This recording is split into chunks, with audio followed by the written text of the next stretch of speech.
morning, everyone, and welcome to another episode of Free Your Ass and Your Mind Will Follow. I'm Chase Rollins, and today I'm here with Gregory Taylor, the founder and president of Taylor for Life and the Vibrant Health and Wellness Foundation. Today, our topic is going to be diet and health outcome. We're going to be focusing on food and the different effects it might have on the human body. We even have ourselves a nice little figure here so that when we get into the nitty gritty of what we're speaking on, we can speak on the effects that it have on the different organs within the body.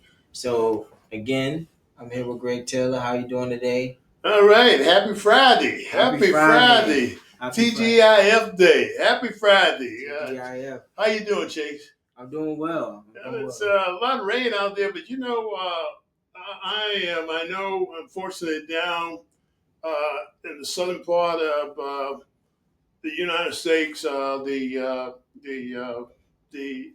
hurricane is taking a toll on our community, and I want to send my blessings to those folks that's in harm's way of the storm. But further, as the storm moves north, we're still seeing some of the detrimental effects of the storm. Mhm. But I'll be honest, on the other spot of it, I'm an optimistic guy anyway, but I see it as a blessing because every day I go out there and I look at my garden for the last month or so. I mean, my plants have just dried up, and I'm saying, oh man, good growth. I put some water on it and they survive for a day, and then next thing they're gone again. But the grass is dried up and brown, but then it looks like it's coming back. So to me, the rain is a blessing. The rain is a blessing, and especially for the farmers out there that's trying to deliver healthy food to our communities. Yep. It needs to grow, it needs to nurture, and so when the rain comes, it brings growth. Mhm. And like I said, the day, it's a topic that's very much on my mind, diet and health outcome. Mhm. And when you think about diet and health outcome, I know that, we had a class last night on diabetes prevention. Mhm. And this is some of the things we do across the DMV area and in other parts of the state by way of Zoom classes and things of that nature. Right. But this was a new class we started last night, and we had 11 participants. And, we get a profile, the intake of each person. We kind of review that. So we know, even though people are in a cohort, we kind of, when my coaches or myself, if I kind of inject some of my thoughts into the class, we understand who we're talking to. But one of the things that looking at the profile of the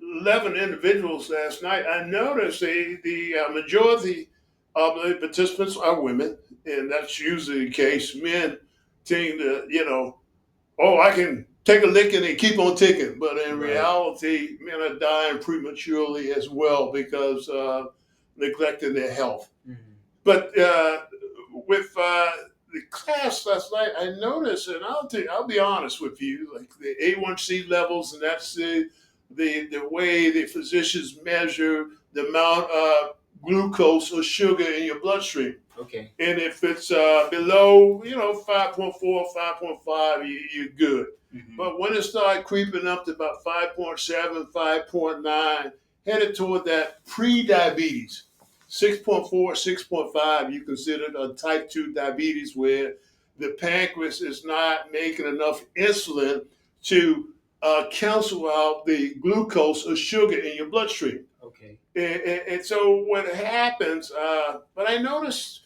the average person last night was roughly about 5.9, and their weight was, some of these women were like 5'2", and was weighing 250, 260, and some were up in the 300s. Wow. And I look at that as, what's going on? And you say, well, food is one of the drivers for the increase in weight loss, But stress is another. And I know we're not talking about stress today. We're going to talk about stress. We're going to have a whole topic on stress and mental health and behaviors. But the food, but stress plays a part of that equation. Because if you're stressed out, and especially with women tend to gravitate toward food. If you look at if the word what is it uh, dessert. Okay. Look at the word dessert, and if you look at dessert and you reverse it, it's spelled stressed. Okay. Stress. Stress. Turn that word around and says dessert. And so a lot of mainly females, mostly females, not all now, I want to qualify myself. There's guys out there too, but females gravitate toward eating Hmm. because of stress. Okay. And their weight start blooming up. And next thing you know, you see the impact of that on their health. Certain organs in your body are impacted by the additional weight gain. And so we look at that and try to facilitate over a period of 1 year classes to reduce those uh, stressors in the body, reducing the weight, increasing physical activity, and showing ways to look at food a little different, such as food as medicine. Mhm. And so when we say that today's topic is going to be on diet and health outcome, now I'm going to give you a quick picture. And so when you look at the types of food, and I'll be honest, folks, in certain communities, it's not all our fault. We talked about the social determinants of health. We talked about the political determinants of health, and the structured racism in our communities, the distribution of resources and resources in our community. In addition to that, the people are in power that impacts our community. And so, in some cases, some of our communities don't have the luxury of going to certain organic stores or Mhm. restaurants and stuff like that. So, we have to eat what's available. But one of the things that we're finding, and like, rightfully so, if you're hungry, you want something to eat. But the implication of some of this food that we eat, and I'll tell you, a lot of these fast food restaurants, and you know as well as I know that we have a food swamp where we have a plethora of fast food restaurants in the Yeah. community. And the food desert is, we don't have access to fresh produce and fruits and stuff like that within the Mhm. compounds of that community. Right. If you have to drive 15 or 20 miles to get some fresh produce, what are you going to say? You're going to say, bump that, Yeah. Yeah. I ain't going for that. Go to And McDonald's. so, but when you do that and you don't have access to these fresh fruits and veggies and things of this nature, what happens, the body responds different. I know there's a big thing about maternal health. And a lot of people say, there's a disparity in maternal health because, from Caucasians and people of color. But how can you address maternal health without addressing these social determinants of health? Mhm. Access to fresh fruits and veggies and things of that nature. Transportation to get around, get to the doctor. All these things affect the outcome of a birth. And so when you think about food, let's go back to food again. When you eat that fresh fruit that I just told you, you're providing nutrients for the body. Fresh, banana, potassium, the tangerines, the apples with fiber, and a lot of things we're finding out. Some communities or people of color don't consume enough fiber. Mm. And the impact of fiber? Yeah, it like helps your digestive tract. It helps your digestive tract. It helps remove cholesterol from your Mm. body. And a Okay. lot of folks have challenges with cholesterol. But what happens, cholesterol builds up in your body and it prohibits the glucose from going into your bloodstream. Okay. Because if you got a path or a line of cholesterol there or lipid, and your pancreas is trying to produce insulin to move that cholesterol or that sugar out of your arteries into your cell walls to give you energy. But if you got that lining of cholesterol or lipid there, it can't get in there. It blocks it. It blocks it. And so it remains in your arteries. And over a period of time, guess what happens? Get bigger. Well, not only you get bigger, but these are medical implications on your heart. The potential for stroke, potential for because of glucose sitting there, your iris, your eyes, potential for blindness, your lower extremities, amputation, toes. You see a lot of people get amputated toes, or even the small nerves in your body, and especially in your toes. Wow. They begin to deteriorate because of too much hypertension and glucose, blood glucose. And so you start seeing these implications on the body. In addition to that, the weight gain and the too much weight, guess what? You're putting stress on your kidneys. And that's why in our community we see so many dialysis centers. Wow. We see dialysis centers everywhere. And so one of the things that, as you know, we kicked it off yesterday with fresh produce. Yeah. Where we're asking for donation, and for a minimum donation, I think we said $25. $25.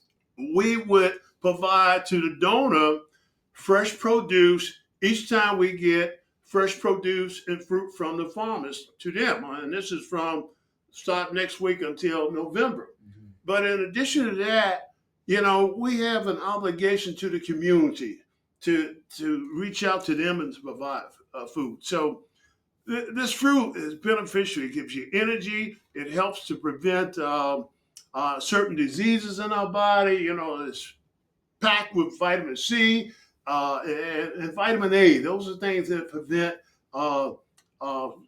such as the cancers in our body and stuff like that. Give us energy.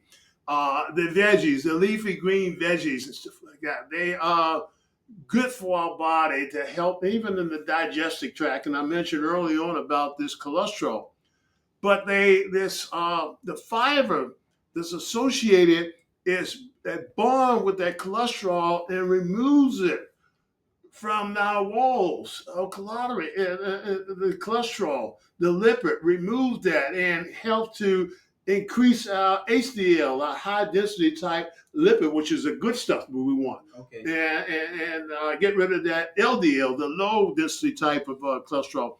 So that's a good thing. And we talk about when you eat more of I'd say a plant-based diet, and that's what we're big on, not because it's a fad, folks. The evidence shows that a plant-based diet, when we talk about plant-based diet, we're talking about fruits, vegetables, grains, nuts, legumes, beans. You can reverse some of the diets that we can reverse some of the chronic disease that afflict our community. This should be the local politicians or advocates from the health advocates out in the community advocating for this. But yet we see this dichotomy and we see all these fast food restaurants. If you eat their food, what do you expect? If you eat their food. And unfortunately, UCLA came out with a study 2 years ago that says that if you consume fast foods 3 or 4 times a week, you're likely to come down with cirrhosis of the liver. And I said, wow. When I saw that, I pushed it out to a lot of our participants to say, hey, you got to be conscientious about what you're eating in a lot of these fast food restaurants. In there, all the cancer and even, the barbecue and grills and stuff like that, grilling out. There's certain cancers associated with that. And so we got to become more conscientious to what we eat. And I know this was like a quick preview. And so Chase, this is a quick preview Mhm. of diet and health outcome, and just to give you the awareness, folks, of what's going on, and why sometimes you should overlook those fast food restaurants, the aroma that they smell, and they always smell good, folks. But what's always smell good, it's not always good for you and not good for your body. And if you want to reduce these chronic diseases that have plagued our communities, it's time to re-examine how we consume food. So again, this was a quick preview. We're going to come back with a more of a in-depth discussion on the different types of diet, the proteins, the carbohydrates, and the fats, and the impact it has on our diet, our organs in our body, and how, in some cases, we can reverse some of these chronic diseases that have afflicted us. Okay? So until we meet again, hey, free your ass and your mind will follow.